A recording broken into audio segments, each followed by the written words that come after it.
No, you fine. All right. Loose Cannon's still on there. We still talking.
All right, y'all. All right, so yeah, here we go.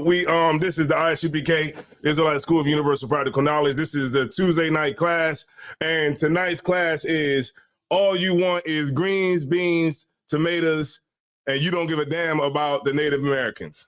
How about that, right? So that's a nice that's a nice class. Because what are we in coming up? What Thursday is our people are going to be celebrating Thanksgiving. All right. So what I want to do is go into a little bit about it, the truth about Thanksgiving. And I know for the people that's out there that already got it in your head that you're going to still go and do it, then maybe this will help you out so that you can learn something about where it comes from, the tradition and everything like that. You know, I got some good articles for y'all too as well. I got one article Mataza Pa brought out like back in 2019, but I'm gonna bring it out again. And yeah, so we'll start there. But before we get started, if anybody got any questions, we'll go ahead and go ahead. You got it. My question is in Jude 1, where it says, what's the first estate? Kamakano. Yeah.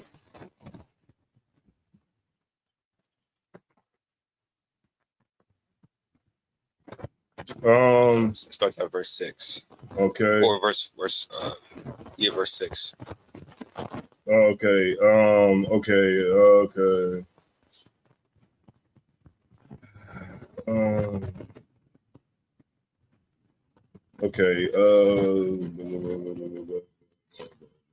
Okay. All right. No sweat. So what I'm going to do is get you up to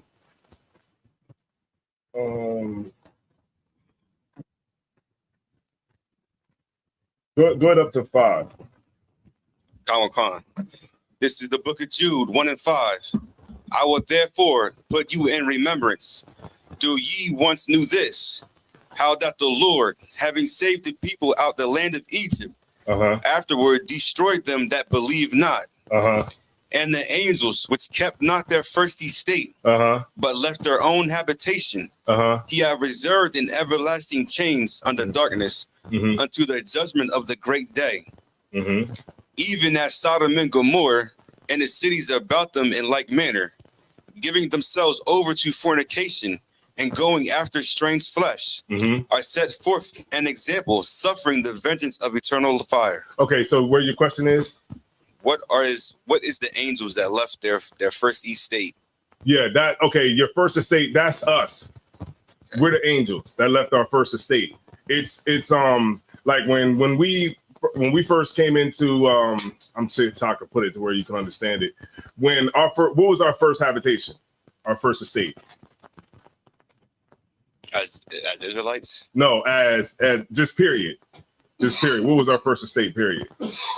Eden, the Garden of Eden. There you go, right? Go ahead, keep reading. Go ahead, Mataza Pa.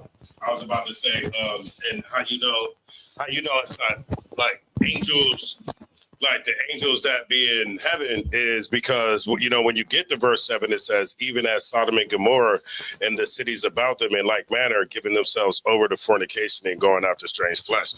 They're making that comparison to these angels. Mm-hmm. And, you know, angels don't have like sexual desires or nothing like that, like the angels in heaven. So it's referring to, you know, us. Right, exactly. So, and our first habitation, like when you compare this with when it says what Hebrews 4:4, when it says should be Hebrews 4:4. He spake in a certain place of the seventh day on this wise, Yeah, when it talked about the rest. and God did rest the seventh day from all his works. Keep going. And in this place again, they shall enter into my rest. Right. So we left when our first habitation. We left that habitation. Keep reading. Oh no, not you, but gosh, yeah, it's like it. Khan, but left their own habitation. Mm-hmm. He had reserved in everlasting chains under darkness. Right, because we left that, we've been in everlasting chains under that darkness. You get my point? Because what happened since we left our first estate? What has been happening to us since we left? We've been under the curse of the. We've been in everlasting chains, Right. over and over and over. Like even today, we're still in everlasting chains, still right now, until the day of judgment. Go ahead. So how do we prove that this angels is talking about us? Like 1 second. Go ahead. The word, I got the definition for estate. Uh-huh. It says first place, principality, rule, magistrate, Mm-hmm. beginning, or origin. Uh-huh. Hold on 1 second. So like when you were saying, you know, we left that first rule, you know, that we left that first estate. Yeah, that so first rule. right. So an angel is messenger. A messenger. Yeah, a messenger. It's right. It's like a messenger. What's the other one? A messenger. Like the word for God is like angels. Yeah. It could be, Yeah, angels, messenger, yeah. authority. You know what I mean? So that we left our first estate, and now we got in chains behind it because of it. Go ahead. Oh, sorry.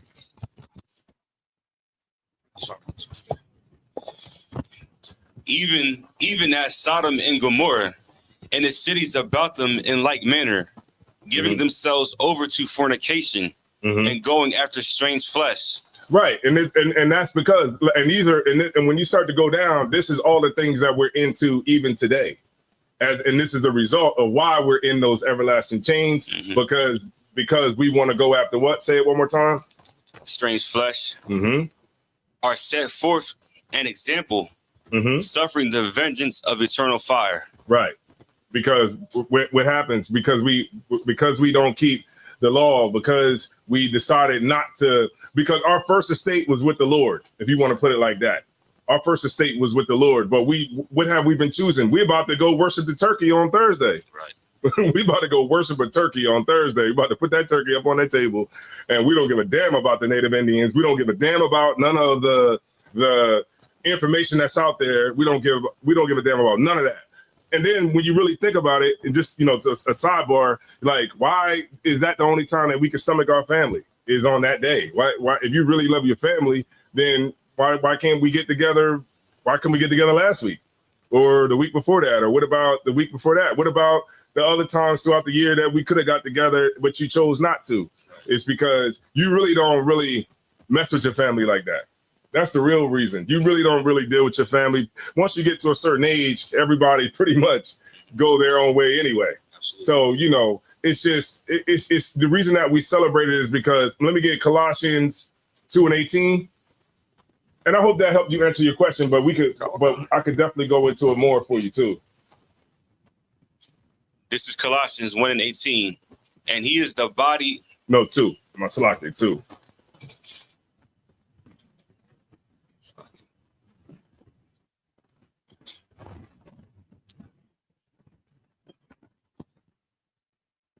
This is Colossians 2:18. Let no man beguile you of your reward in a voluntarily humility and worshiping of angels. Yeah, and then just as a sidebar, if you go up to verse 5, this is when what it's talking about. It says, "I will therefore put you in remembrance, though you once knew this." how that the Lord, having saved the people out of the land of Egypt, afterwards destroyed them that believe not. So this is like we remembering that what we went through before in the past, like the thing, it's like we've kind of forgot that. You get my point? Like as a nation, we forgot the things that the Lord done for us.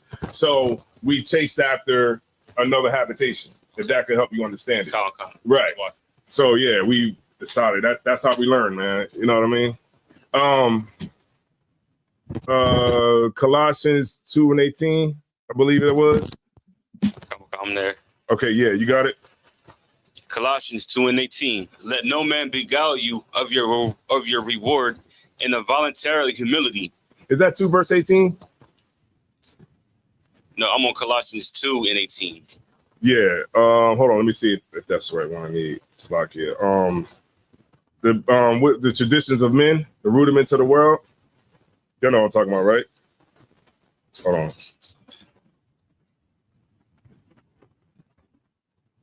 Of the world is Colossians 2:8. I'm sorry, 2:8. I said 2:18. Salaki about that, y'all.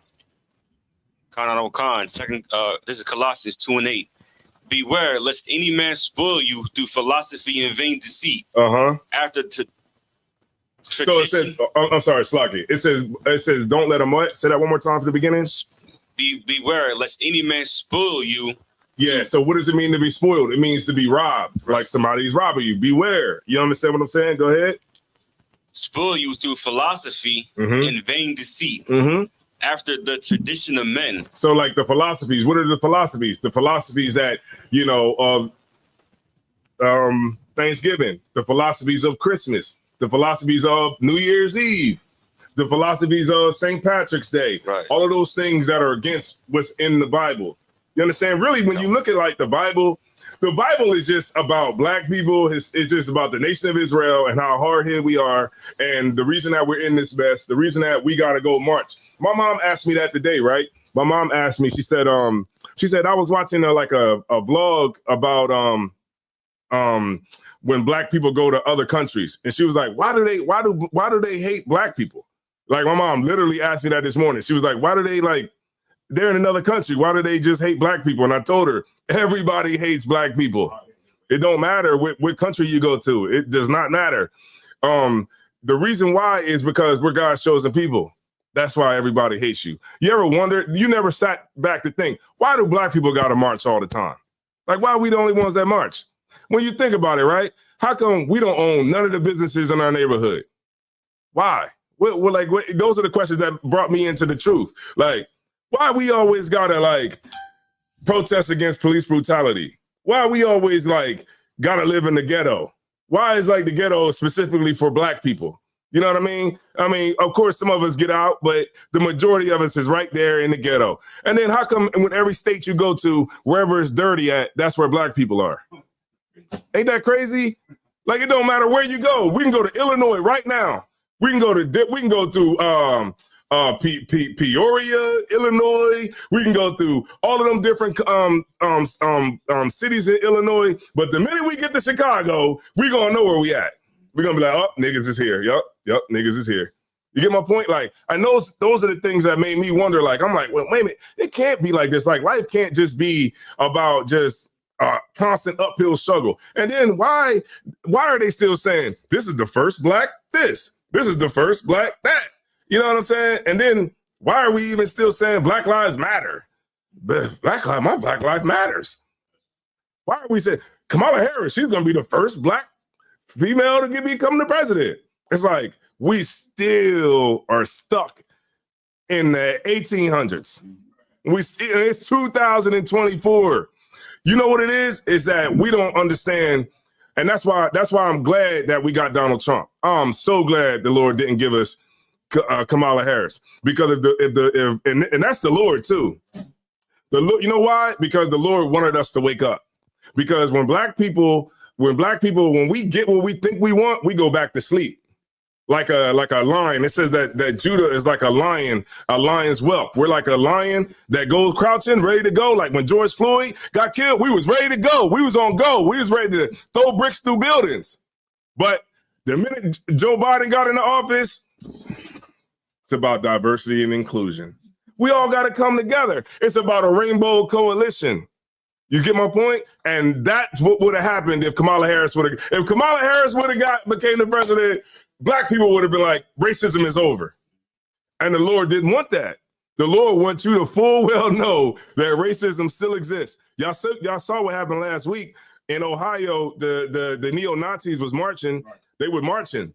You know what I'm saying? Because they showing us that the hate is there, and unfortunately, with our people, is that we got to see blatant racism for us to come together.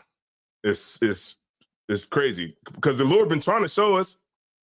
It's been police killings. It's been all brothers getting hung. Oh, remember that truck driver? They found a truck driver hanging. Like brothers getting hung in the South. All this stuff happening with the police. Sandra Massey, remember she got killed in her kitchen when she said, "I rebuke you in the name of Jesus," and the cop shot her. Wow, right in the head. The Lord is showing us over and over and over. And you know what? That ain't enough to make niggas change. Even with all of that, right? Even with all of this stuff that happened, we still about to go celebrate Thanksgiving. We don't give a damn about nobody because all we want to do is have fun and do what we told. Go ahead. So like it seems like instead of us, like you was just saying that, you know, we never change year after year. It almost seems like instead of us changing, we just try to change the oppressor. Mm-hmm. Like for some reason, like we see that it's never going to work, but we still keep trying every year after year. Right, because real quick, you know, when you don't have power, right? Let me show you. I'm gonna break something down to y'all real quick, right? When you don't have power, and I'm talking about black people don't have power. Let me show you where I'm gonna break it down for y'all. Back in the ancient times, how would a woman get power? Go ahead. She'd marry her husband. Right, she would marry a man with what? What power? With power, right? Absolutely right. If a woman didn't have power in ancient times, even still today, women still do that. But I'm just saying, in ancient times, if a woman wanted power, she would have to marry a man with power because she didn't have no power. But if she wanted to marry that man, she would have to, because she didn't have power to just take it, she had to seduce the man to get the power. And go with what Mataza Pa is saying is that's how black people are here in America. We're trying to seduce the oppressor into treating us fairly. We're trying to seduce him into being a human being. You get my point? And so when your whole basis is off of seduction, what do? We make sure our hair is straight. We make sure that we dress good. We make sure that we talk right. Y'all know what I'm talking about. Look, y'all know what I'm talking about. When you go to that job interview, you like, yes, sir. Mm-hmm. Uh-huh. Yes. Mm-hmm. Yeah. Yes. I'm a team player. Knowing damn well you call in late every other day. You know you call in late. But you you gotta say what you gotta say because why? Because you on the slave auction. You're on the chopping block. And guess what? If that white man doesn't give you mercy, then you're not gonna get the job. That's how it works. So you got to go in there. Yeah, look, I'm tall. I done been there, y'all. I went to job interviews before. And look, man, you in there trying to be on your best behavior, not really talk how you normally talk at the crib. You know what I'm saying? Like, and that's just really how it be. You know what I'm saying? And cutting off our beards. You know, we cut off our beards so we look more professional. Our sisters don't even wear their hair no more. Not saying all the sisters, but the majority of sisters don't even wear their hair no more.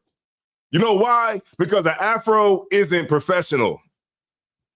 We all know this. It's like something that remains to be seen. It don't got to be said. But you know what is professional? You to have long hair, you know, hair that's more so like European type of, you know, European. Yeah, like blonde. I mean, that's really what it is now. You got black women with blonde hair.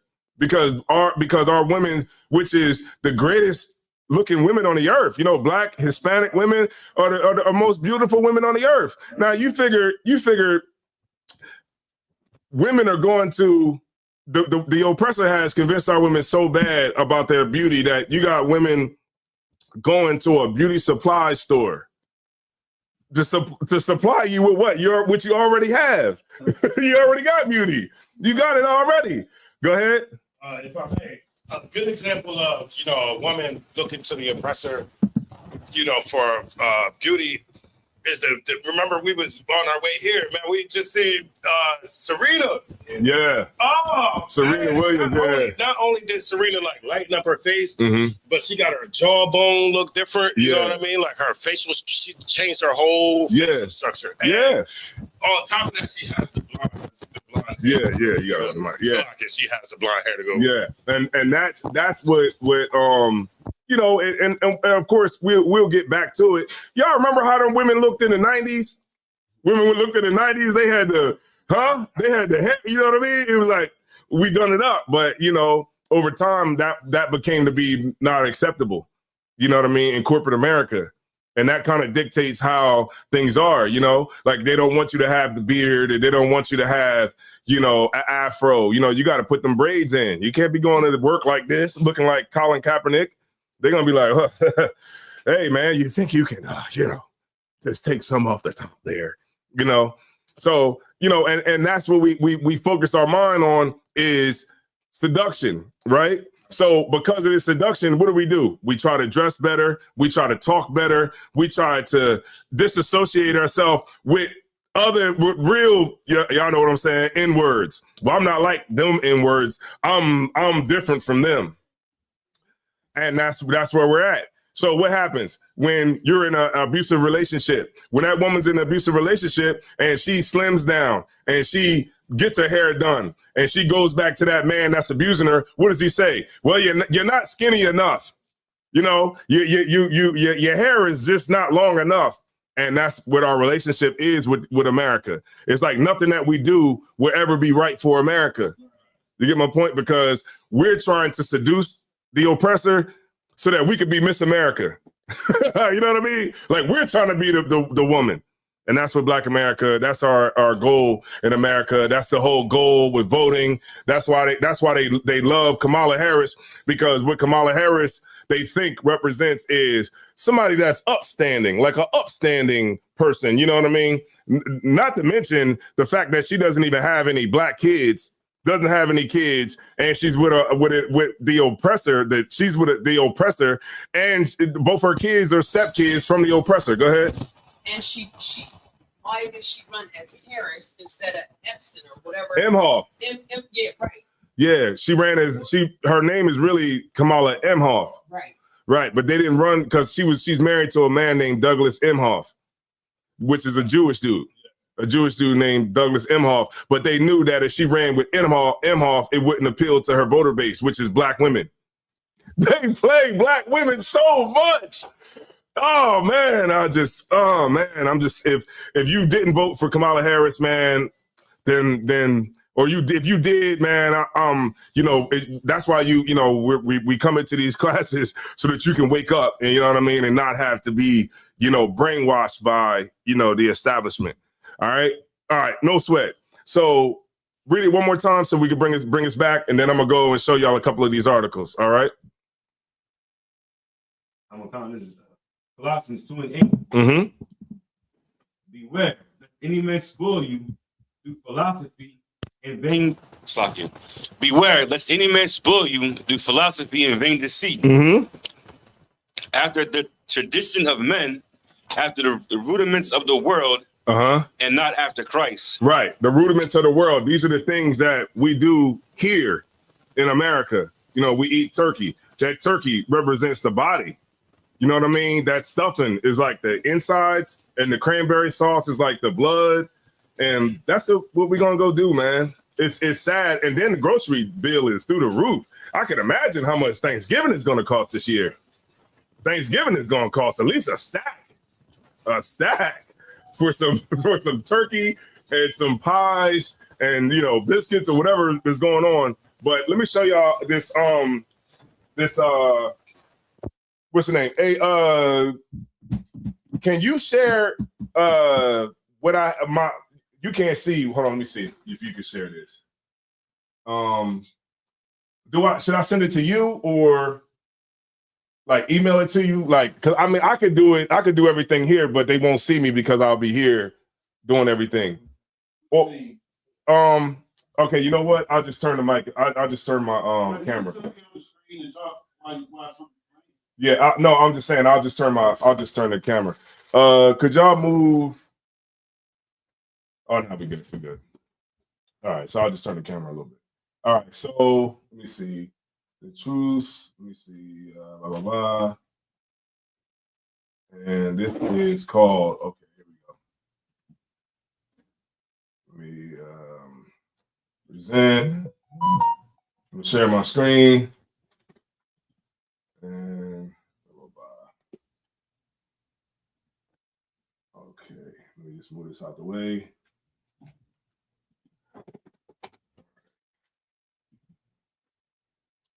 All right, so I'm gonna make this a little bit bigger, and then I'm just gonna read it to y'all. All right.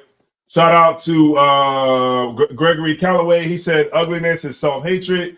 The first the first beauty parlor, Madam C.J. Walker, pushed ugliness to make a living. Okay, and they got the nerve to be saying, "Damn turkey, saving the damn turkeys." Clearly, the Lord is not with it. Right there, you go. Shout out to Kana. Shout out to Queen King A. Shout out to Yaganan. Shout out to Gregory Calloway. Is conformity, but most likely self-hatred. ISUPK Buffalo, New York. Yeah, shout out to y'all. Sarai Yaquar. Kalaya Bana. Humble Gadite. Okay, Gadite in the building. Pops is in the building. Chris. And shout out to everybody, man, who's in here. Make sure y'all share it so we can get it out. All right, so check it out, right? I'm going to make my screen big just so y'all can read it, and I'll do it like that, all right? Let's see here. Okay, so it says Thanksgiving. Lock in, let me just. Thanksgiving and genocide, the manifest destiny of Satan. Here we go. Thanksgiving is a time, hold on. Thanksgiving is a time of heartwarming scenes of European pilgrims having friendly meals with the native peoples of America. Let me see, I see people do this all the time. With the meals and native peoples of America. Christianity had at last made its way to the Americas. Y'all see that? It made its way to Americas. But what would come next wouldn't be the good news of the gospel, Jesus Christ and his kingdom. Over the next 400 years, America would experience the longest and most devastating genocide the world has ever seen, all in the name of God. The unmatched brutality to the natives by the hands of the Christians is part of history that often goes untold and is covered up by the patriotic red, white, and blue. The extermination of natives started with Christopher Columbus. Christopher Columbus's arrival in San Salvador in 1492. Later, European Christian invaders systematically murdered additional Aboriginal people from the Canadian Arctic to South America, way up. So the Native Indians, they were all the way in Canada, all the way down, right? All the way down to Argentina, right? So let me tell y'all how we got there. All right, let me get 2 Ezra 13 and 40. All right, let me show y'all something else. Hold on. Y'all rock with me real quick. All right. Let's see.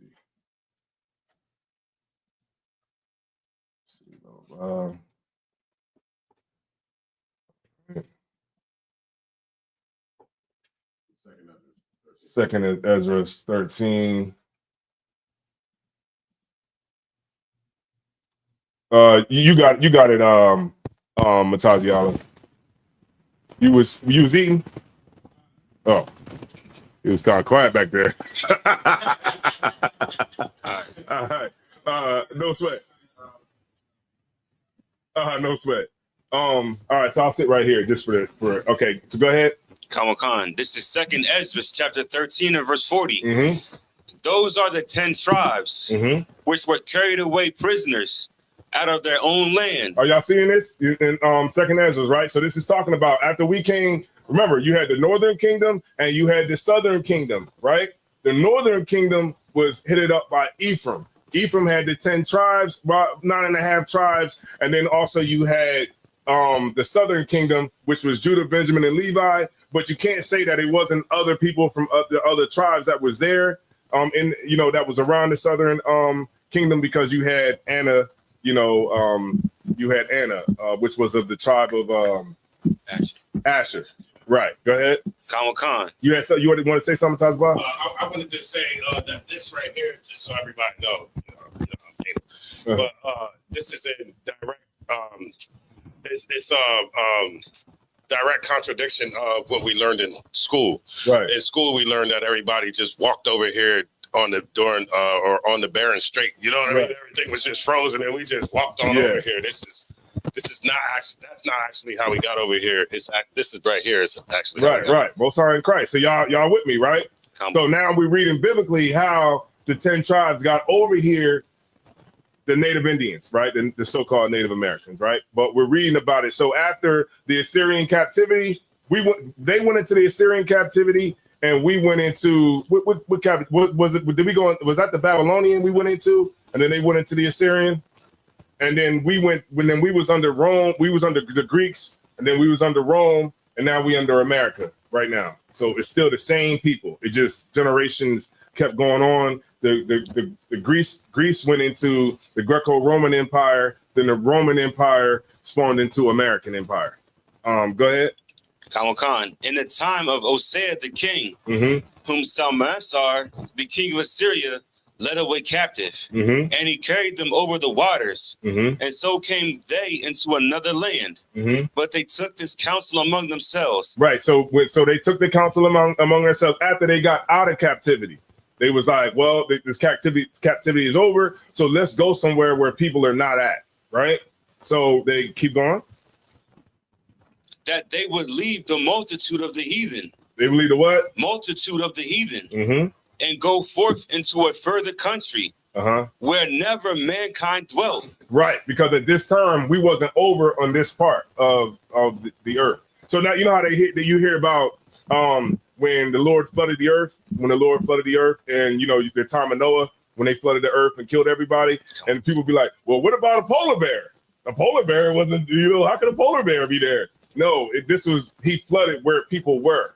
You know what I mean? Like in that particular part. You know how like you got like Hurricane Katrina came through and it flooded everybody and killed people in Louisiana, or some of them ones that go through in certain places. Think of it like that. So when you read the scripture, when it talks about where it said we're in mankind, wherever there was, what I'm talking about in Genesis, the 6th chapter, where I guess I'm kind of paraphrasing, but where actual people were. That's what got flooded. That's where people were, and that's why everybody was gone. All right, because at this point in time, nobody was on way over into the Americas. All right, go ahead. Verse 42.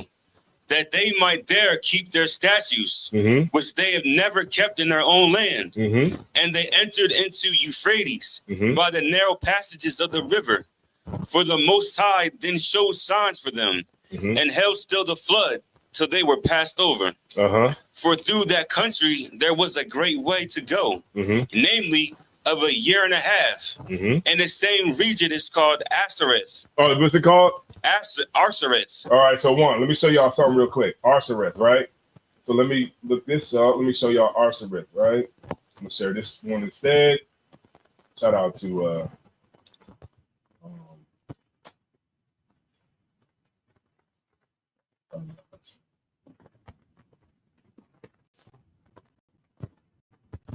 all right, so this is from the Jewish.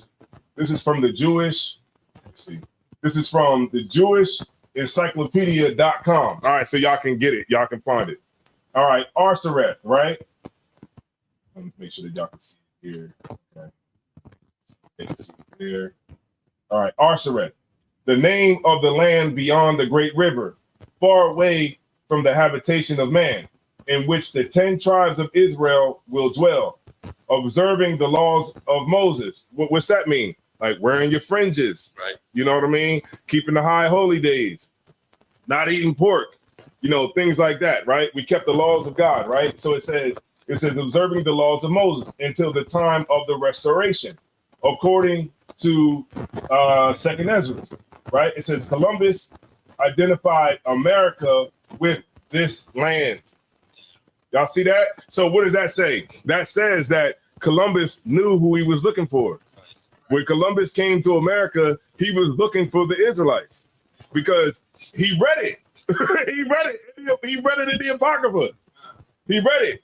He knew exactly where we were. He knew exactly how to get to us. How? Because they navigated through the Moors. Go ahead.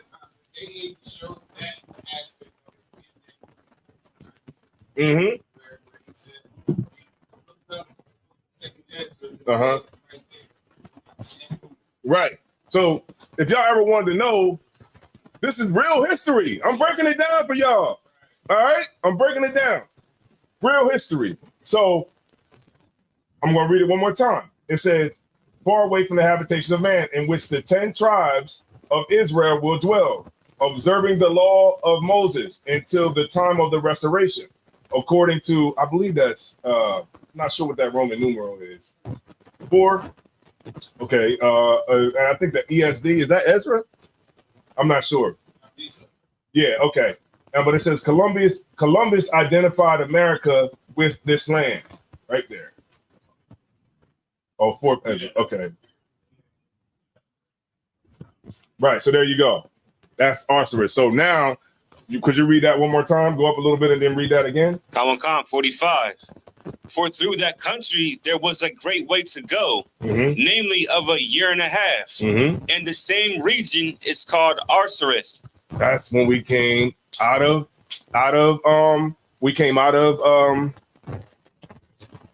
the Assyrian captivity. We went through the water and then we came to America. There you go. Any more on that? All right, no sweat. So let's get a scripture. All right. Get a scripture. All right, let's get Jeremiah 50 and 33. But also, too, I want to read y'all some oral history from a sister in the school. All right, I'm going to read y'all some oral history. I got it from General Mahiman. I'm going to read y'all some oral history about a sister that was in the school who was a Gadite. And I could show y'all a picture of the sister. I actually took a picture of it, right? 50 and 33. Jeremiah 50 and 33.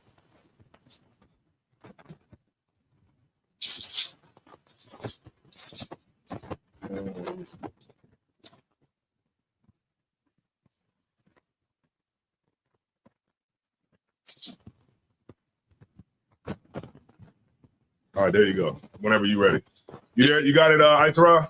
You got the sister. You still with me on this one? So she falling asleep right when the history come out. Ain't that something? As soon as the history come out, you start going now. That's the most important part. All right, we came. All right, okay. Once upon a time, right? We came out of the Assyrian captivity and we got on a boat and we all came to America. So what I'm breaking down is how the Native Indians got here to this side of the world. All right. Well, we just broke it down biblically. That's where we at right now. All right, you got it. Jeremiah chapter 50 and 33. Thus said the Lord of hosts, the children of Israel and the children of Judah were oppressed together. Say that one more time. The children of Israel and the children of Judah were oppressed together. All right. So what does that mean? Everybody, y'all should know that, right? Right. We were oppressed together. That's why when you see like what the oppressor was able to do, you could let me see. Okay, yeah, that seemed like it was. Oh, okay, my screen is a little smaller. Okay, I can see that now. All right, let me just a little. What we were read it one more time, please. Thus said the Lord of hosts, the children of Israel and the children of Judah were oppressed together. And all that took them captives held them fast. They refused to let them go. See what I'm saying? Like we were oppressed together. We still are. You look inside the hood. Who there with us? Blacks and Hispanics. Blacks and Hispanics. Who's in the food stamp office? Blacks and Puerto Ricans and Dominicans. We oppressed together. We just don't know because we've been allowed to be split up by the oppressor. He split us, and that's what they essentially has been working. That's been what has been working against us. Because when you base your whole ideology off of individualism, you have no group cohesion. So since we don't have no group cohesion, that's why we can't. That's why it doesn't. We always fail. Like, you know, like the oppressor, he can have individualism.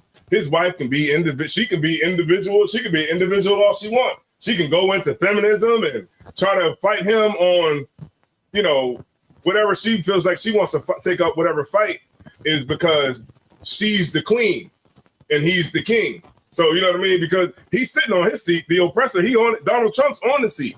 Donald Trump is the king of America, the king of the world.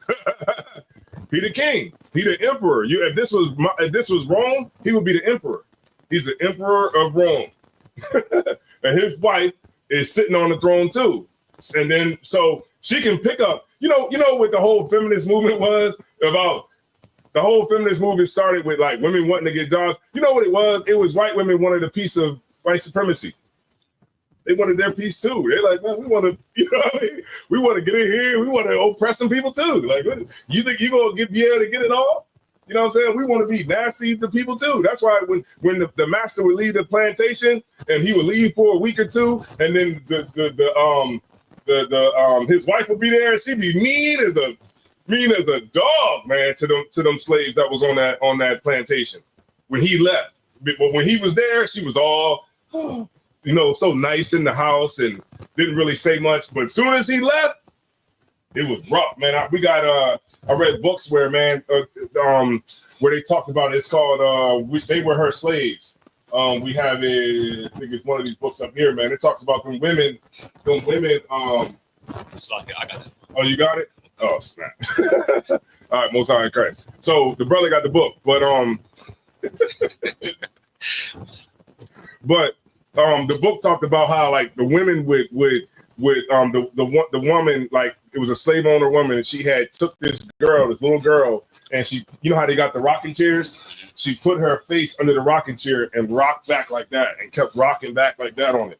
And it broke her jaw and everything. Her whole jaw was hanging. There's stories in there where this one girl, she was a slave, and her baby kept on crying, and so the slave owner lady beat the it said that she beat the baby until the blood just ran. And this was a book about accounts of slaves from back then, because like in the early 1900s, you know, we were still like really kind of just getting out of slavery. So what they did was they had reporters that went and talked to ex-slaves, and asked them about their experiences right in slavery. Talking about when I was a slave, or that when like they were her property. Yeah, they were her property, and that one. Yeah, both of them. They talk about black women. Read it one more time. Let's lock in. Khan, Jeremiah 50 and 33. Thus said the Lord of hosts, the children of Israel and the children of Judah were oppressed together. That's right. And all that took them captives held them fast. They refused to let them go. Let me get Psalms 55 and 20. Psalms 55 and 20. Let me see. Let me somehow what's the name of that a little bit. All right, Psalms 55 and 20. Let me see which one is this.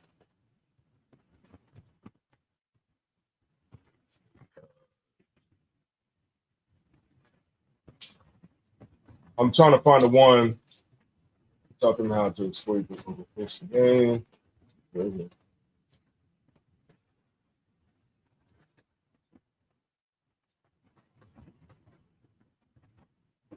Okay, so let me see. I was trying to find the one where they gave him the smallpox.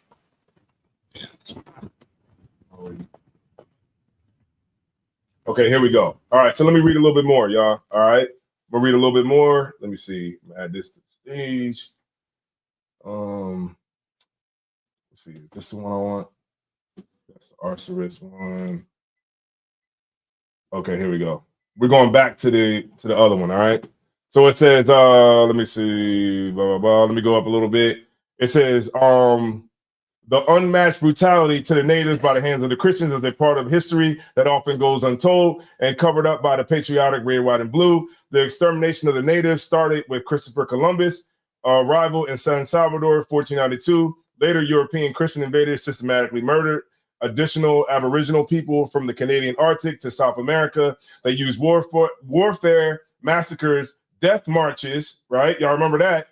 Death marches, forced relocation to barren lands, and destruction of their food supply and poisoning, right? So remember, the barren lands, like, that's where you got Mexico at right now. You know, like, that's why it's so many Mexicans trying to get over the border. The reason why is because America pushed them south.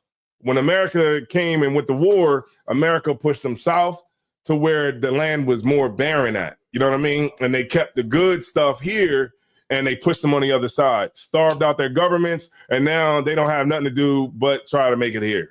You know, that's really all it boils down to. And that's why so many of them, they have a caravan right now on their way right now, trying to get over the border because they're trying to get over here before Trump gets inaugurated. But I don't think it's going to really do anything because did y'all see who Trump's border czar is? It's what's it? A boss hog racing. I mean, this dude is racism, incarnate. You know what I mean? His name is Tom Homan, and he came out of retirement to kick the Hispanics out of here. He came out of retirement, and guess what? They have governors talking about that they're gonna try to buck up against when Donald Trump starts mass supporting, and they said they're willing to go to jail. Well, we're gonna see how that's gonna work out because they're gonna be like, they don't want to go to jail. I'm gonna just tell you that now. But it says oppression continued in the 20th century through actions by governments and religious organizations, which systematically destroyed native culture and religious heritage. One present-day byproduct of this oppression is suicide. Today, Canadian natives have the highest suicide rate of any identifiable population group in the world. Native Americans are not far behind. Have y'all been on a reservation? Have you ever seen them? I actually had to a few, and they are just desolate. I went to this Native American store. It was in New Mexico. It was on the side of the road. I just saw they had signs up like Native American store 5 miles. Then it'd be like another sign be like 3 miles. And another sign be like 2 miles. So like then the other sign would be like 1 mile. And then it's like, well, you're almost close. It was like another sign that'd be like, you're almost close. And then the other sign would be like, by the next sign, make the exit, because they have to make sure that they let people know that they have a store there, because people would just breeze right past it because, you know, there's nothing there. It's like all those reservations are what America doesn't want. And basically, and that's where like you got like the final frontier, like Wyoming, places in Utah, Wyoming, Montana. I was in Montana. It's nothing in Montana. Nothing.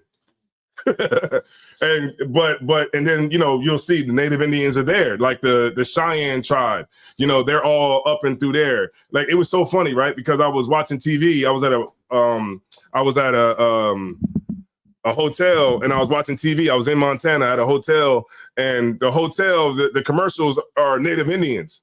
So like, imagine a credit commercial with Native Indians playing the parts of the commercial, right? And then like I went into like, I think it was like Pizza Hut, and Native Indians behind the counter. I'm like, this is crazy. You know what I mean? Or like I went to like not a grocery store, but a gas station. It was a Native Indian in the gas station. Like, you know, they was just like, you know, I don't know what to tell them, man. You an Israelite? They probably don't give a damn what I got to say. It's happening like that in Jamaican stores too. What you say? Jamaican stores. Yeah. They have white people working at Jamaican Yeah. Yeah. stores. Yeah. Mm-hmm. A lot of this stuff is changing. Mm-hmm. And that's where we're gonna, you know, and that's what I'm bringing out today, man. And this is why it's important that we understand like where everything is coming from, and we got to understand like this. We're still gonna sit down and eat and celebrate Thanksgiving because we don't care. Just imagine if somebody else had a dinner commemorating when we went into slavery. How would we feel? Is it that important? I mean, at least have enough gumption to say, you know what? On Thanksgiving, eat a hamburger, eat a steak, eat a sandwich. Do not eat turkey. Go ahead. It's like I don't think black people care about our slavery either because we celebrate the 4th of July still. Mm-hmm. I mean, so we don't care about our slavery. We're not gonna care about somebody else's. Right. Yeah. Imagine that. We celebrate Juneteenth and then celebrate July 4th. How you gonna celebrate the independence of the people that took yours away? We just want to turn up. That's it. It's Friday. It's 7 p.m. Friday. It's 95 degrees. That's it. That's all we want to do. We just want to turn up. We don't give a damn about what the turn up is or what's the reason. It's just we just here to get on some couches and buy overpriced liquor. That's really all it is. But this Thanksgiving, eat something else but turkey. You know what I mean? Don't go to your mom's crib just to see what it's hitting for. No. Don't go. Can I get 1 Corinthians 8, right? 1 Corinthians 8 and 20. Don't go. I know, look, you either gonna stand with the Lord or you're gonna stand with Satan. That's it. That's what the game is. You're either gonna stand with the Lord or you're gonna stand with Satan. Is the allure of the turkey that much? I remember when I first came in the truth, I went to my aunt's house and I destroyed the whole vibe. I had signs and everything. I was like, we ain't supposed to be eating turkey. My whole family was like, why he come here? And I just destroyed the whole thing because, and you know what? And my cousin, I got through to my cousin because I'm like, we ain't supposed to be eating, this is what it, the Native Indians, the Lord said we ain't supposed to do this. Somebody give me Amos 5:21 too. But the Lord, we ain't supposed to be eating this and that. And what my cousin did? They was like, hey, you want to play that? I was like, nah, I'm about to go to Wawa. They was like, all right, you gonna go to Wawa? We got all this food here. My cousin was like, you know what? Yeah, I'm going with him. I'm gonna go to Wawa too. My cousin Tiffany, she left out. We went to Wawa and got something to eat. Go ahead. It's like you said, there is no 1 Corinthians 8 and 20. It stops at 13. Is it 2 Corinthians 8? Why the world standeth? Hold on. Oh, let me see.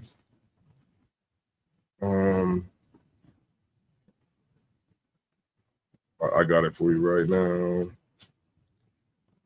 As the world standeth.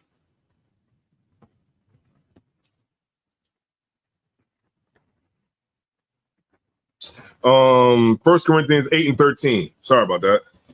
Common concert. This is 1 Corinthians chapter 8 and 13. Wherefore, if meat make my brother. Go up like maybe 2 verses. Common verse 11. And through thy knowledge, so the weak brother perish. Okay, go up one more. Verse 10. For if any man see thee, which has knowledge, sit and meat in the idol's temple. Go up one more. Uh-huh. Oh. Okay. Okay. Okay. Go ahead. 1 Corinthians 8 and 9. 8 and 9. But take heed, lest by any means this liberty of yours. Matter of fact, go up to 8 and 4. Let's start at the 4th chapter. 1 Corinthians 8 and 4. This gonna help y'all out when you're thinking about going to go eat that dinner this Thursday. All right, go ahead. Don't let your mom shame you, man. Right. Don't let your grandma shame you. Yeah, I'm talking about your grandma, the one with the big hat, the one with the bouquet of flowers on the top of it. Her. Don't let her be stronger than you, man. Fight. Don't let your grandma shame you. Don't let your mom or your auntie shame you. By telling you, well, you celebrated it when you ain't gonna let them kids come over. No, don't do it. Please, go ahead. 1 Corinthians 8 and 4. As concerning, therefore, the eating of those things that are offered in sacrifice unto idols. Right. So remember, that food that they're eating is sacrificed to an idol, because they're eating, like, we can eat turkey right now. Right. You can eat turkey right now. The same way they're gonna have it on Thanksgiving, you can eat it right now. But where the sin comes in is you're eating it on that day for that reason. All right, go ahead. We know that an idol is nothing in the world. Right. So now we're in the truth, right? We know that that's just turkey. It's just turkey on the table. That's just macaroni and cheese. All that is cranberry sauce. We understand that because we're in the truth, but they're not, because they're looking at that as that's Thanksgiving dinner, right? Go ahead. Khan. Read that line one more time.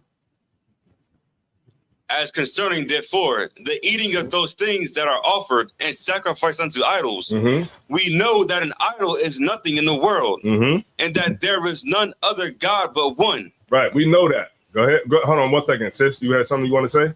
I just, like 1 Thessalonians 5:22, abstain from all appearance of evil. So you don't want to eat anything that's related to this holiday. Yeah, but you know, Satan is the prince of the power of the air. Satan is the prince of the power of the air. So if you don't eat Thanksgiving dinner, then you're crazy. From the world's perspective, you're crazy. Like, it's like these brothers that's in this school, like, it's crazy that niggas don't smoke weed. Like, that is when you I see people, they be like, yo, you smoke? And I'd be like, nah. They be like, and what would be crazy too? I don't know if y'all go through this. Y'all ever be like, you inquire about a job and they be like, yo, but they drug test though. What? Damn, they still, you be in your 40s, they still be talking about trying to warn you that they drug test. Like, come on, at some point we gotta stop smoking weed. Right. Go ahead. It's like my family said, I need a psych test. A psych test? Yeah, because you decided to stand with the Lord. Exactly. See how that go? The world is gonna think you crazy because you decide to stand with the Lord. Let's go. Let's get some more on it. Kash. Khan, verse 5.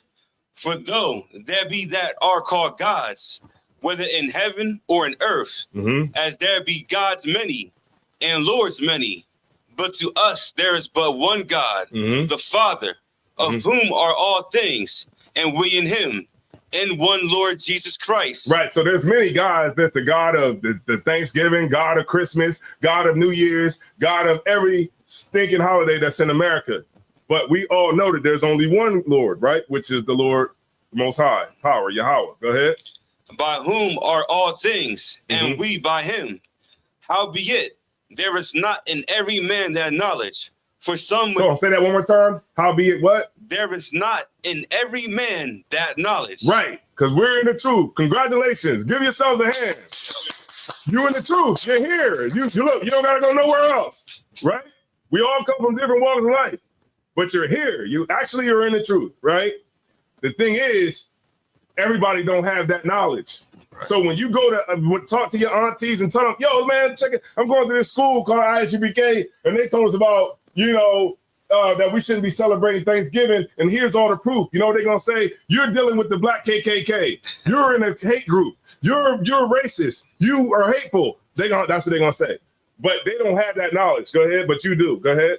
For some with conscience of the idol, unto this hour, eat it as a thing offered unto an idol. Right, so that's your family. Right. So they looking at it like, well, this is just Thanksgiving. We all coming together. This is their family. We don't care about all the pilgrim stuff and all the Indian stuff. All we care about is that this is a meal that we all get to come together for, right?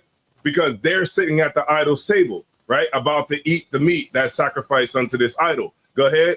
And their conscience being weak is defiled. Right.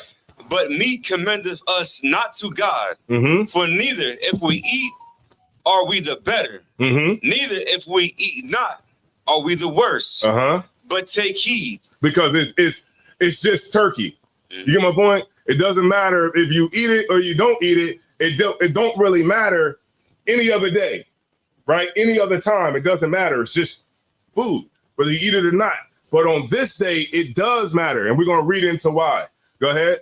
Lest by any means this liberty of yours become a stumbling block. Say that one more time. This liberty of yours become a stumbling block to them that are weak. You see that? Because we know, and because we in the truth, that it's just turkey. But if you go over there on Thanksgiving Right. and you take a piece of that drum, you take a drumstick and you eat it, what's going to happen? It's become a stumbling block to them that are weak. It's going to come a what? Become a what? Stumbling block Uh-huh. to them that are weak. Why is it going to become a stumbling block? Because they're going to be like, ain't y'all Jews? Ain't y'all Israelites? Israelites can eat this turkey, so I guess it's okay, right? Now, what Paul is doing is he's warning you because of that liberty that you have by knowing the truth. It could what? It could wound what? It could be a stumbling block. Stumbling Start. blocks. Go ahead, you got it. It can be a stumbling block to them that are weak. Uh-huh. For if any man see thee, which has knowledge, sit at meat in the idol's temple. Right. So if they see somebody that have knowledge that you're in the truth, right? That you're an Israelite. If you're not hiding it, you know what I mean? Hey, look, you meet a woman, you tell her your name is Barry. Look, man, you got a Hebrew name, use it. All right. You be like, yeah, my name is Barry. So they got knowledge, right? And then you sitting at this idol's table, right? Go ahead. Shall not the conscience of him which is weak Uh-huh. be emboldened to eat those things which are offered to idols? Right. So you might have an auntie, you might have a cousin, you might have a homeboy that's at that turkey dinner. He might heard the things you said about being an Israelite and you going to this school and stuff like that. And by you doing that, you could wound that young brother or that young sister whose conscience isn't as strong as you are at this point. You get my point? Right. And so they might be like thinking like, man, I want to go check out that class one night with them. I'm gonna go with them one night. But they see you come to the Thanksgiving dinner, they're gonna be like, well, I guess I don't have to go to the class. You know what I'm saying? Because we can just celebrate this. Keep going. And through thy knowledge shall the weak brother perish, Uh-huh. for whom Christ died. Uh-huh. But when ye sin so against the brethren, Say that when it says when you what? but when you sin, When you what? sin, When you what? sin. See that? It's a sin. It's a sin. When you go to turkey dinner and you know better and you eat that food, you what? Sin so against the brethren, Mm-hmm. and wound their weak conscience, Mm-hmm. ye sin against Christ. Mm-hmm. Wherefore, if meat make brother, it's like it. If meat make my brother to offend, Right. So by me, to Zion, going to my family, they know I've been in the truth since 2015. They know they don't like none of my posts, but right, they don't like none of my. They don't like nothing, like nothing. God damn. But they don't like nothing. But if I go to that birthday party, like I see my family, like, oh, happy birthday to my young cousins. You know, the next generation. I don't like it. I see it's your birthday. Oh man, you're getting older. But I do not wish them a happy birthday. I do not push the like button. They say, yo, man, we at Thanksgiving, man. We got the whole family here. Uncle Bob is here. I don't like it. Don't hit the like button. I'm not gonna say happy Thanksgiving. I'm not gonna say Christmas. And they respect me for that. But I do that because I'm standing with the Lord, no matter how it offends my family, because nobody's gonna get you into the kingdom of heaven. Nobody is gonna get you. The reason that you're here today, the reason everybody's here today is because the Lord chose you. He didn't choose your auntie. He didn't choose grandma. He chose you to get the knowledge. So if you decide to throw that back in the Lord's face, which is the ability to see the world from the Lord's perspective, if you throw that back in the Lord's face and you think that you're going to go back to the world and live a prosperous life, all while you got exposed to the truth and learn the truth, then you're not going to have a good life. You'll probably end up dead. Go ahead. I've seen it happen. Go ahead. I will eat no flesh while the world standeth. Because the world is what? Standing with Thanksgiving. So if that's going to make me my family to offend, then I'm just not going to eat it. I remember when I first came into, my mom used to be like, hey, you know, it's my birthday today. I'd be like, oh, cool. She would give me like little heat checks over the years. You know what I mean? Like, oh, it's my birthday today. Like, oh, man, cool. I'd be like, okay. All right. Well, I'll talk to you later. You know, my daughter My daughter would be like, oh, hey, Dad, you know it's my birthday today. I'll be like, oh, man, you're getting older. Yeah, it's cool, man. You get my point? And my daughter understands and she respects me for it. You know what I mean? You got to stand with the Lord no matter how hard it's going to be from the world, because the world is going to try to shake that crown out of your hand. And you're not going to be able to get rulership of the planet Earth if you're going to fall and fail the test of celebrating Christmas. Right. I mean, celebrating Thanksgiving. Well, both of them. Go ahead. Common Con. Lest that make my brother to offend. Uh-huh. That was it. No sweat. All right. I just got a couple more. Let me see. What time is it? Okay. I'm gonna show y'all some I'm gonna read y'all some oral history from a sister in the school. She is a Gadite sister. Go.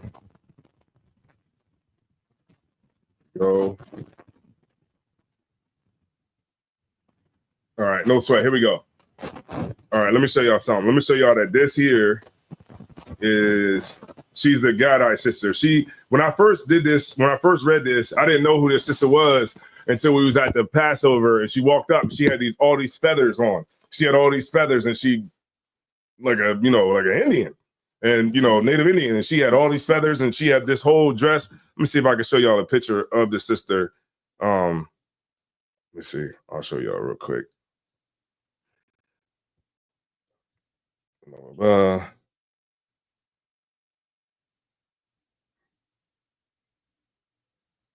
But the sister, she took this picture with me, and she told me that she was like, yeah, I was the sister that sent that information in, and she said that she did when I did the class that time, because when I first got into like teaching and stuff like that, I was going to Philly, so I was on it. Like anybody called out of school that night, I would be the one that would want to go and fill in for that brother, because at that time in Philly, it was like kind of rough to get time, to teach, because we had like Captain Todd Ward, Captain Akkad, Captain Soccer Ward. It was like so many different brothers that was like, and then you had, I remember Tuesday night was General Mayak, Monday night was General Mahyman. It was just everybody, it was just hard to be able to get in there and get up there to teach. And then it was like, you had to like literally fight for air in there. So whenever they would call out, they were like, hey, you want to teach? Yup. You want to teach tonight? Yup. And that's how it was. But let me show y'all this sister here. I think I'm getting down to the picture right here. Let me see. These are all the brothers' super pictures. I was gonna put those up too. I got all of them. I got Itaraz's picture, all of that, everybody's pictures. You know what I'm saying? Just to show you, so you can go back to that time. At that time, we all was like, man, I'm ready for this. And if you could show this, could you show this to the camera? This is the picture of the sister. Y'all can see that. Yeah, there you go. That's the sister right there. She came up to me at the Passover, and this is her oral tradition that she got that she sent or whatever. Now, y'all just remember, when you celebrating Thanksgiving, remember this is your sister. And this is somebody who, and when we sit down and serve Thanksgiving, we are literally celebrating the death of the other tribes of Israel. We're celebrating the death of our own people. All right. No sweat. All right. So let me show y'all. All right. Okay. The water too. All right. So boom. Here we go. I'm going to read it for y'all. It says, our oral history says that the Spanish touched down in Cape Fear, North Carolina in 1521, but didn't come in contact with us until 1526. They came to shore because there was a sickness on their ships. There were about 7,700 to 800 devils. Ain't that something? This is our oral tradition too. It says there was a sickness on their ships. This is when the oppressor came, right? It says there was about 700 to 800 devils, and they held captive 50 of our brothers of Simeon. Ain't that one of the tribes of Israel? It says before they ever touched ground, they defiled our lands by releasing pigs from the shallows, right? So they brought those pigs that we see, they brought those over here, all right? Which ran into the woods and became wild boars of North America. They did not exist here prior. Man, they got pork on everything, don't they?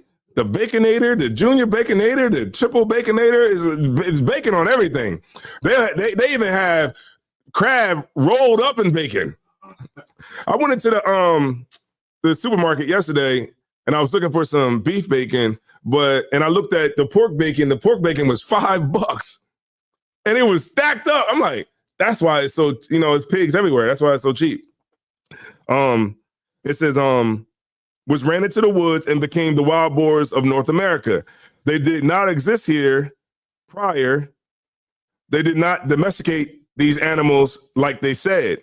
They made them to range so that they could hunt them. Our brothers knew the medicinal plants, so they used them. But the devil, being greedy, he thought the more he took, the better he ended up.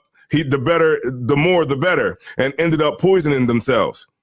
When they dwindled their numbers down to about 150, they set up from Cape Fear, and we met them in Little River, South Carolina. We set upon them and slaughtered all but 25, which were left of them, to leave and spread the word to stay away.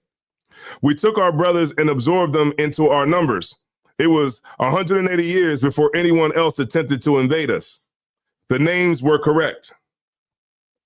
It says, also, we lived in large pine structures that were large enough to house about 200 to 300 people, but the heathen would take our camps and build walls around them. Ain't that what Donald Trump keep talking about? A wall. Build a wall. The same thing that they did in Rome. Build a wall. Go ahead. Yeah, the siege of Jerusalem. What they do? Build a wall. That's the oppressor. That's their thing. It's like in their spirit to build walls. You know what I mean? And try to starve you out, right? So we had several such camps scattered between, we also lived in large pine structures that were large enough to house about 200 to 300 people, but the heathen would take our camps and build walls around them and make their own. We had several such camps scattered between here and Solomon Island, just outside Charleston, South Carolina. They did not get them all. They said that we use teepees, but they were called tents. And we used for ceremony, I believe it was the Feast of Tabernacles. Ain't that something? What did we just do when we went camping? Feast of Tabernacles, right? So she's showing that we're Israelites, right? It says, I believe it was the Feast of Tabernacles, and that we should pilgrimage into, and that we would pilgrimage into what is known as the Yucatan Peninsula to sacrifice clean animals because we were under the law of sacrifice. Remember, they were still under that law. We knew the name of the Most High, but did not have the name of our king. They said we got here after the Syrian captivity, but I think it was Assyrian. You see that? What we just read in Exodus and 2nd Ezra, the 13th chapter. We just read it, and this is a sister. I just showed y'all the picture of the sister who confirmed it through oral tradition that what we saying is not a lie. All right. Let me see. Just a couple more, and then we're gonna end it. Let me get Deuteronomy 33, verse 20.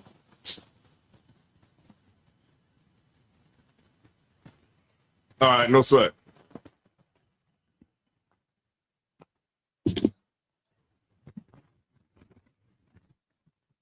Come on, sir. Deuteronomy 33 and verse 20. And of Gad he said, blessed be he. This is Gad. This is the tribe of Gad. This is the North American Indians. This is a prophecy about them. Go ahead. Blessed be he that in large of Gad, he dwelleth as a lion and teareth the arm with the crown of the head. You know what that is? Y'all ever heard of scalping? Mhm. That's what that is. You know how you tear the arm like this? You tear the arm, and you what? With the crown of the head. Right, and that's what they was doing to the oppressor. They was scalping them, right? They was pulling that hair back, that long hair, and they was scalping them. All right. Any more on that? Verse 21. And he provided the first slacking now. Okay, no sweat. Just go Psalms 55 and 20. And I think we'll one more scripture after that, and then we'll end it. All right, Psalms 55 and 20. Anybody got any questions on what we went over so far? No? All right, no sweat. Go ahead, sis. I'll let you go ahead, Tara, and then the sister will go. My question is off topic, so, Go ahead. um, You got to talk in the mic so that people can hear you. I was talking to a sister earlier today, and she has a friend that learned the truth that we're Israelites, and he moved to Israel. Mm-hmm. She said he's an Essene priest, Mm-hmm. which like the Nazarene priest, Uh-huh. and they don't eat meat.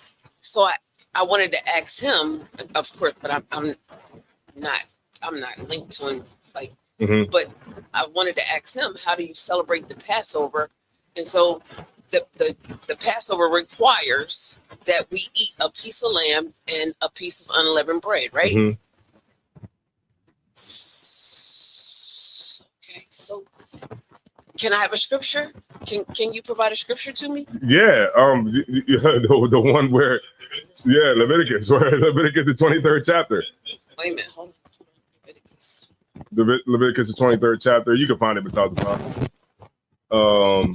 and yeah, you okay? This for brothers that don't know or sisters that don't know, you can be vegan all year. You can be vegan, you can be vegetarian, you can be whatever the hell you want to be all year. But on the Passover, you have to eat lamb. That's it. It don't gotta be, you gotta engorge yourself in it, but that night you have to eat it. This is the tradition of, it's not a tradition, but it's a statute, it's a commandment. It's a high holy day that we have to celebrate because that's what we do to remember when the Lord brought us out of Egypt. Go ahead. Talking about I got the Passover right here. Yeah, you got it. Leviticus chapter 23 and verse 1. And the Lord spake unto Moses, saying, Speak unto the children of Israel, and say unto them concerning the feasts of the Lord, Uh-huh. which ye shall proclaim to be holy convocations. Uh-huh. Even these are my feasts. That's the Lord's feast. Go ahead. 6 days shall you work. 6 days shall work be done, but the seventh day is the Sabbath of rest and holy convocation. Ye shall do no work therein. It is the Sabbath of the Lord in all your dwellings. Mm-hmm. Verse 4, these are the feasts of the Lord, even holy convocations, which ye shall proclaim in their seasons. Mm-hmm. In the 14th day of the first month at even is the Lord's Passover. Mm-hmm. And on the 15th day of the same month is the feast of unleavened bread. Mm-hmm. Unto the Lord, 7 days ye must eat unleavened bread. Mm-hmm. So like it says, in the first day ye shall have an holy convocation. Ye shall do no servile work therein. Mm-hmm. But ye shall offer an offering made by fire Mm-hmm. unto the Lord 7 days. Mm-hmm. And the seventh day is an holy convocation. Ye shall do no servile work therein. Mm-hmm. Right. So you know what it is. What's going on here is that what that pastor wants to do is he wants to do what Cain and Abel did, what Cain did. Yeah. The Lord is telling you he want a sheep. And he's saying, I'm going to bring you lettuce. You get my point? You can't do that. That's the same thing. That's the same thing that caused Cain to basically fall out with the Lord because he wanted to bring what he wanted to do. And that's not what the scriptures say. You know, he says, what does he say? He eat what? He eat he eats like vegetables or something like that. He sacrifices that. He's a vegan, so he doesn't eat meat. Oh, well then, yeah, he's doing exactly what Cain did. He's just trying to go, he knows the Bible because he don't know the Bible because he would know that, but he's reading it And he's saying, okay, they say that you got to make the fire, you know, you got to make the sacrifice made by fire. But he's like, man, I'm still going to eat lettuce on the Passover because that's what I want to do. And that's the same spirit Cain had. Cain did the same thing. Adam told Cain what to do. They told him how to sacrifice. Abel, what did he do? Abel brought the lamb. And what did Cain do? He brought lettuce. Go ahead. He brought vegetables. And I'm sure, you know, if I may, you know, because this person lives in Israel, right? He's probably learning from some rabbis or something, right? Yeah. And the sect of the Essenes you don't read nothing about no Essenes. And nobody. What are we talking about? Hey, go ahead. I put SCKJP. Yeah.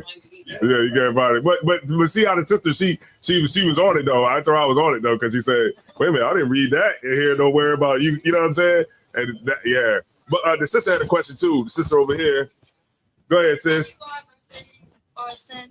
All right, no sweat. Why birthdays are a sin? Can somebody get me the book? The book. I don't know if is it in here, man? It should be. I think that.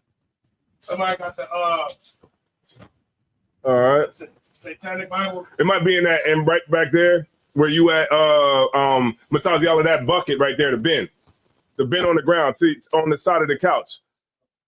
No, yeah, that one right there, yeah. You ever brought where am I? All right. So the sister said, okay, so I'm gonna give it to you biblically too, sis. All right. So somebody get me the first birthday. The first birthday. Go ahead. Jeremiah 20:14. Which one is that one?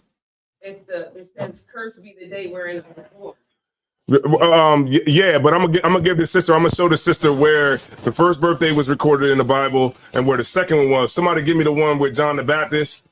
John the Baptist. And then somebody get me I got Jeremiah 1 and 23 learn and 1. not the way to Yeah. hear. All right, Can so let me go there first. I got Jeremiah the 23 and I 1. got the birthday here. Yeah, give me Jeremiah 23 and 1. It's not in there? Hold on. It's probably it. I can probably find it online. I can probably find it. Yeah, see if you can find it online. Ain't up there and all that. It should have. I know it. Yeah. All right. You can probably find it online. It's called the Satanic Bible. It's probably, and then you just look up birthday. It should tell you somebody probably had it on there. All right, but let's get it in the Bible. All right, 23 and 1. It's like I'm holding 10 and 10 and 1. I'm sorry, 10 and 1. You're right. Khan. Jeremiah 10 and verse 1. It's like in verse 2. Thus said the Lord, learn not the way of the heathen, and be not dismayed at the signs of heaven. All right, so the main thing we want to take about from this is learn not the way of the heathen. What is a heathen? A heathen is anybody that's not an Israelite. Is a heathen, right? So now we know that. So let's go to the first birthday that's recorded in the Bible. It's like, what is that, John? That's Genesis. Hold on. It was Pharaoh's birthday. You can look that up. Hold on, let me see. I got the one too. You got Pharaoh's birthday? Yeah, I got all of them. I got All right. that and the Satanic Bible. Okay, let's get it. Which one you want? Then let's get Satanic Bible. I'm gonna read that after we get the two scriptures. All right. Pharaoh, you want Pharaoh's? Yeah, Pharaoh's birthday. So it's, remember, sis, it said, learn not the way of the heathen. All right, go ahead.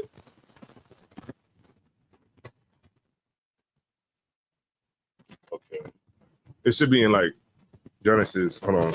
Remember when they was talking about the interpretations of remember it was a dream and Joseph had to interpret the dream.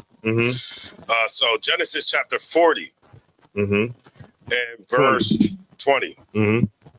You know, when you read up, it was the dream leading Right. to this or whatever. So Genesis chapter 40 and 20, it says, and it came to pass the third day, which was Pharaoh's birthday, that he made a feast unto all his servants. All right, so that's the first recorded birthday in the Bible, was Pharaoh's birthday. Right now, do we know in Israel, it's never been a custom for us to. It's simple. I'm gonna tell y'all. Can you get the one that says there's no other gods before me? All right.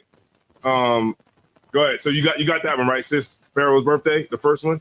All right. Now give me the other one with John the Baptist. You got that one? Yeah. All right. So you can give it to the sister so she can write it down. And then one thing to note about Pharaoh, and when he would celebrate his birthday, it was customary whenever he would celebrate his birthday, if there was a prisoner or something like that, then they would let him go. Mm-hmm. And then Matthew 14:6. So like you. Matthew 14:6. Matthew 14:6 is where I'm going at next, and it says,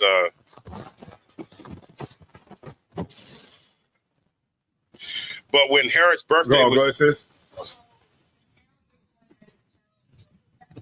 Yeah. Yeah. Yep. Yeah. There you go. So now remember the scriptures say that we're not supposed to follow the ways of the heathen. What is Pharaoh? He's an Egyptian, right? He's a heathen. Go ahead. Matthew chapter 14 and verse 6. But when Herod's birthday was kept, the daughter of Herodias danced before them and pleased Herod. Whereupon he promised with an oath to give her whatsoever she would ask. All right, so it's a party going on, right? It's a birthday party going on. This woman is she's dancing around or whatever. So you know how like a person is drunk and they say, "Hey, whatever you want, man, I got you, man. Whatever you want, man. Just name it." Right? Go ahead. Verse 8, and she, being before instructed of her mother, said, "Give me here John Baptist hid in a charger." Right. You know what a charger is? A charger is that thing that you go like this. You know, the waiter comes and he goes like this. So that's what. So he's drunk and he's like, "Yo, whatever you want, man. I'll give you whatever you want." And she says, "Give me John the Baptist's head on the plate." Right. And what happens after that? Verse 9, and the king was sorry, nevertheless, for the oath's sake. For the what? Oath's sake. We know how like a person might say something, but they really don't. They like, damn, like, "Yo, whatever you want." And then they say, "Yo, give me John the Baptist's head on the plate." You like, damn. It's like you know what I put mean? your foot in your mouth. Yeah, he put his foot in his mouth, right? For the oath's sake, right? Because he said, I would do it, but now you got a whole crowd of people around watching you do this. So go ahead.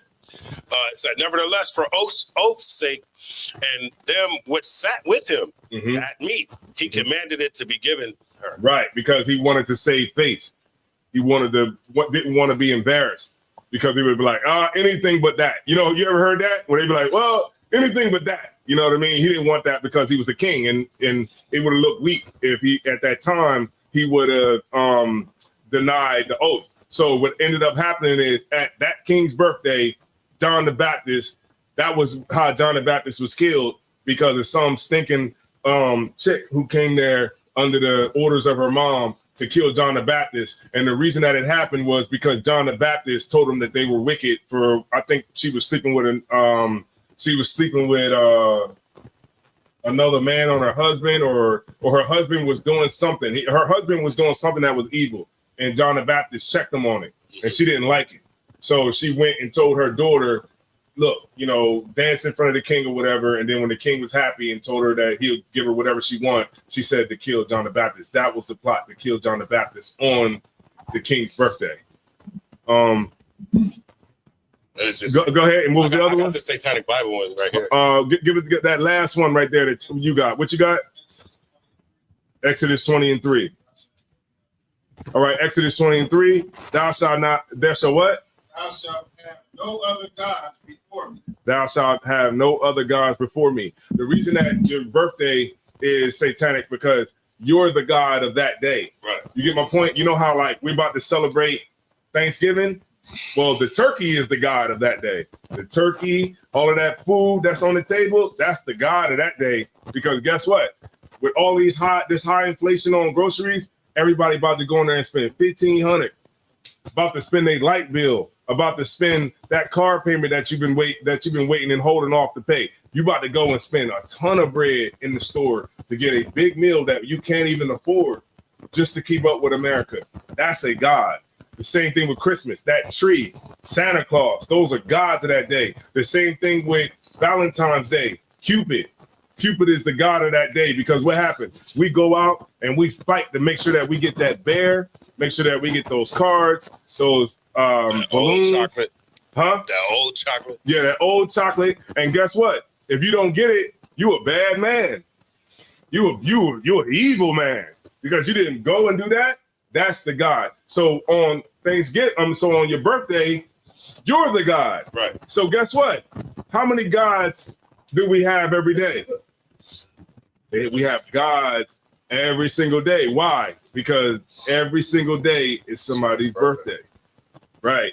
Go ahead, Matanza Park. Go ahead and read out the Satanic Bible. This is from the Satanic Bible written by Anton Lavey. It's page 96 regarding birthdays. The highest of all holy days, or Salakia, the highest of all holidays in the Satanic religion is the date of one's own birthday.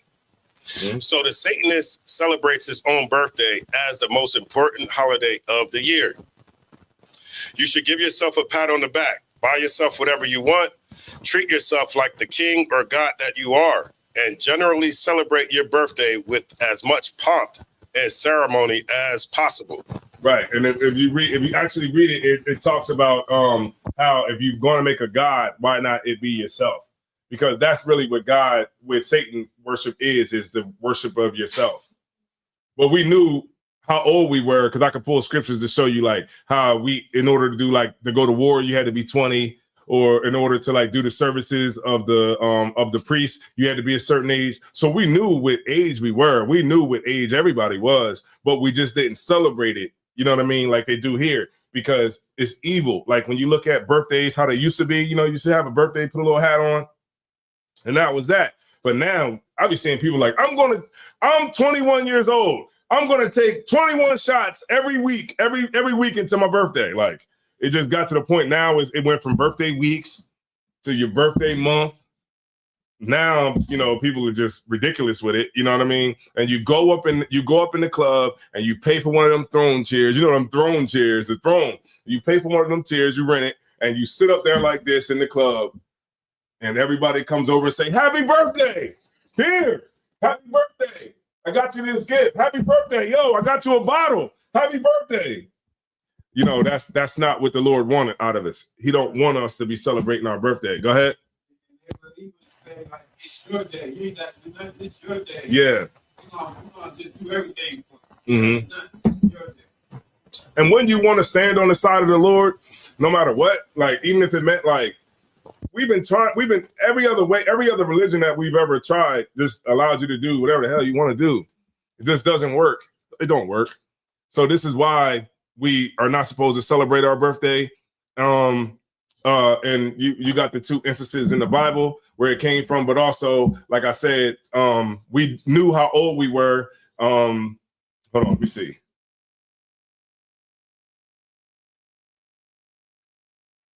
One second.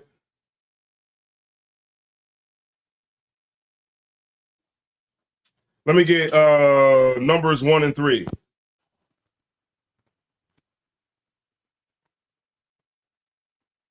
And then this will be the last two. Numbers 1 and 3, and then somebody give me Numbers 32 and 11. We'll get it there. Calvin Khan, this is Numbers 1 and verse 3. From 20 years old and upward, all that are able to go forth to war in Israel, thou and Aaron shall number them by their armies. See that? So we knew like it was a age on when you had to go to war, when you would go to war, and we knew how old you were. We just didn't celebrate a birthday. It's like, what's the next verse? Go ahead. No, 32 and 11. Numbers 32 and 11. Calvin Khan, Numbers 32 and 11. Surely none of the men that came out of Egypt from 20 years old and upward shall see the land which I swear unto Abraham, unto Isaac, and unto Jacob. Yeah. So it's all different times in the Bible that you can look at the different times where it referred to age. I think it talked about how Joseph was 17 years old. Like we knew age in the Bible, but we just didn't celebrate it. Go ahead. You want to say something, sis? I think you didn't want to say nothing? All right, no sweat. All right, so don't celebrate Thanksgiving. hopefully this helped y'all out, man. I know it's gonna be hard. Don't let your grandma shame y'all. Don't let your mom shame you. Don't let her be stronger than you. Damn, don't let your mom be stronger than you. And what you say? Yeah, don't let your mom be stronger than you. Don't let your mom shame you because you got kids and you and she wants them to come over. You know, don't let them shame you through the Christmas holiday, all those different things. You know, you want to stand with the Lord, because when you stand with the Lord will stand with you. All right. You'll be naked, but you won't be ashamed. All right.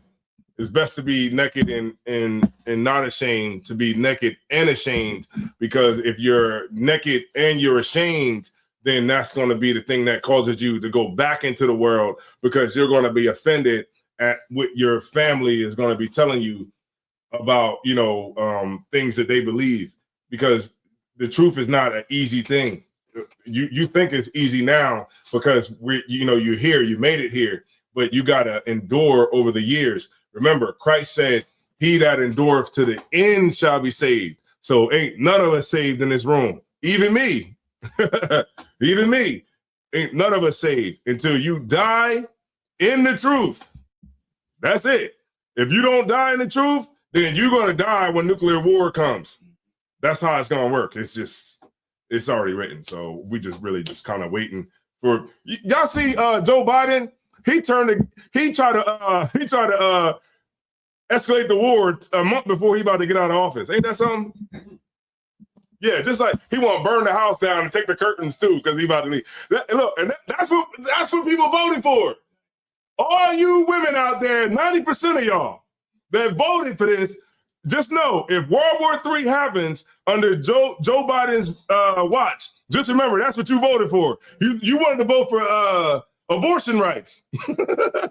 But Joe Biden he authorized Ukraine to shoot American missiles into Russia, and he escalated the war and broke the treaty of 2019 because Putin told them that you can't shoot no American-made missiles into American guided missiles shot into Russia, because that'll be a direct conflict between Russia and America. And Joe Biden is doing it on his last month and a half in office. Go ahead. I was about to say, so Russia just flattened Kiev, you know what I mean? And what Joe Biden and everybody gonna do then? You see Right, they don't care. If he just sends some nuclear, ballistic missiles over there and just flatten the whole Ukraine. That's it. Because they already got them back by a certain part at the coast. Right. If he just flatten that whole thing, man, America ain't gonna have nothing to say. Right. So, hey, look, the nuclear war is gonna come, and y'all in the right spot. Just stay down, stay with the Lord. Don't celebrate Thanksgiving, and you'll be fine. Go ahead. I'm gonna turn the class over to Precinct Officer Matazi Allah.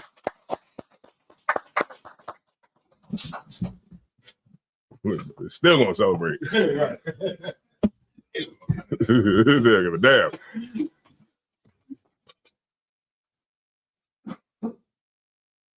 All right, CPK security announcements. Rules for new brothers and sisters. When new brother or sister comes to the school, they're off limits for 6 months. They are to be saluted only. They are here to learn and share themselves of the world. If they need chapter dates, teacher will arrange it. After 6 months, if a brother or sister is interested in a particular person, they are to seek counsel from the head. Tithe is the commandment. Numbers 18:21, Malachi 3:8-10. Means 10 in Hebrew is ma'ashera. 10% of every penny of any increase the Lord gives you. Priest funds, free will offer for the priest. It's not mandatory. Whatever amount you like to donate, they also accept these. Upcoming holy convocations. We have the Feast of Dedication. Wednesday, December 25th, will be the Feast of Dedication. That will be held at 202 North DuPont Boulevard in Smyrna, Delaware. That's our Delaware South location.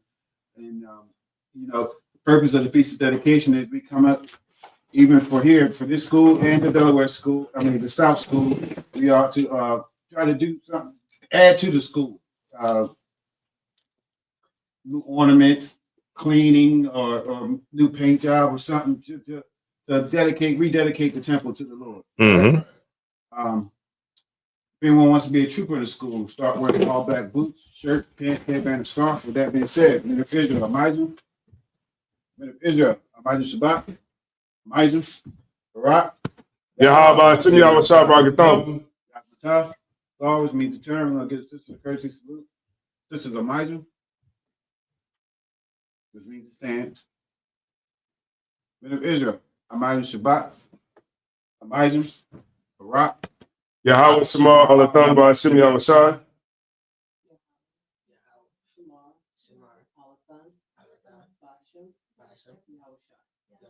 Let them know And what what they we just said. said was, the name of the Most High is, which is Yahweh, watch over you in the name of Christ. Christ. All right.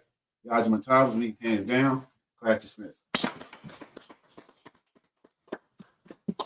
Do y'all? Hey, they still fucking with Trump. Hey, look, it says former FBI agent urges Biden Hey, sister, to order background checks on Trump's cabinet.